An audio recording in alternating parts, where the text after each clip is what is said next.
Danish Crown. Her har jeg valgt at komme ind på lidt information om Danish Crown, Danmarks konkurrenceevne, lønniveau og konkurrenceevne og Danish Crown.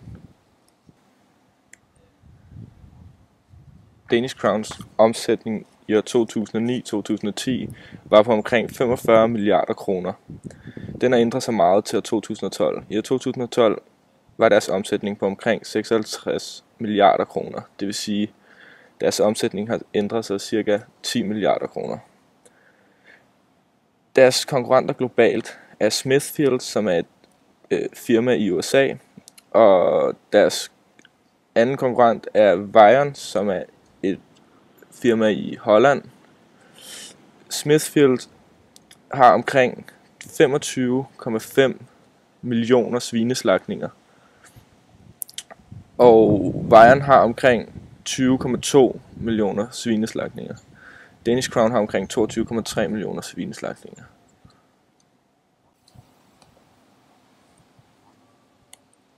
Danmarks konkurrenceevne.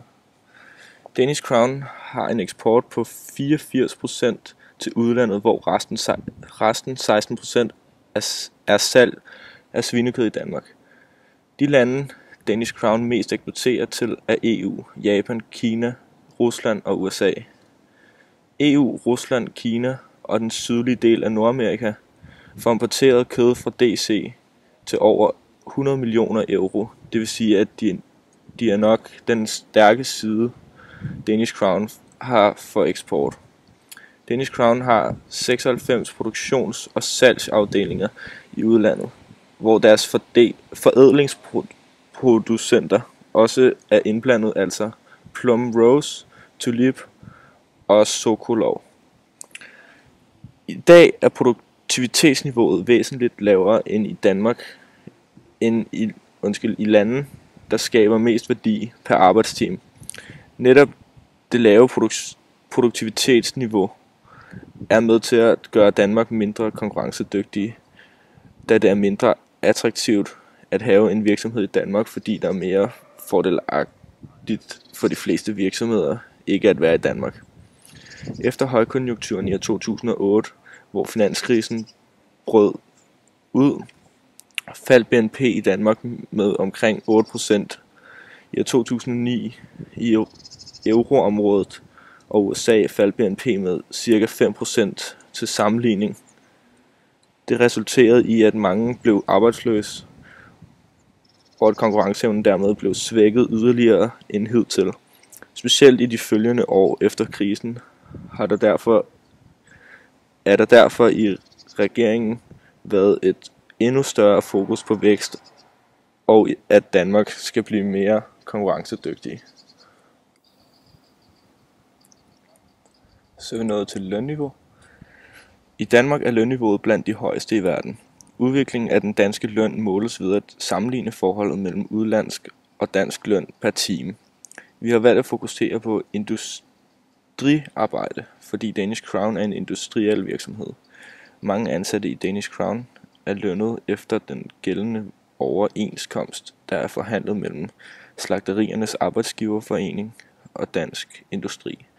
Den seneste lønudvikling for danske industriarbejdere har haft en tendens til at sige i forhold til udenlandske industriarbejdere.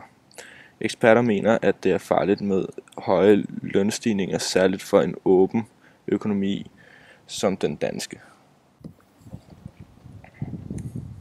Konkurrenceevne og Danish Crown. Som man kan se til venstre, har vi lavet en tabeloversigt med produktions-, distributions- og administrationsomkostninger, som viser en fremragende fremgang i Danish Crowns produktion. Produktionsomkostninger er